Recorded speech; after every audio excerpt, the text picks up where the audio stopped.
Manfaat dan khasiat tanaman buah ulat bulu, rambutan hutan. Pokok ini merayap dan memanjat menggunakan sulur paut. Daun dan batangnya diselaputi bulu halus. Batang dan daunnya berminyak dan apabila tersentuh pokok ini mengeluarkan bau. Buahnya kecil sebesar guli berwarna hijau dan apabila masak bertukar menjadi kuning. Ia diselaputi lapisan bersabut dan berbulu yang memberikan namanya buah ulat bulu. Isinya berbiji kecil diselaputi palpa yang rasa manis dan masam seperti buah markisa. Dan rasanya enak. Bunga pokok ini juga kelihatan cantik. Tanaman buah ulat bulu digunakan dalam perubatan tradisional untuk merawat penyakit kulit seperti gatal-gatal.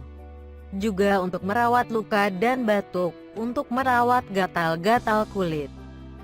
Keseluruhan pokok ini diambil dan dibersihkan. Kemudian rebus hingga mendidih dan sejukkan air rebusan hingga suam. Air digunakan untuk membasuh bagian yang terlibat. Air rebusan ini juga boleh diminum untuk melegakan batuk.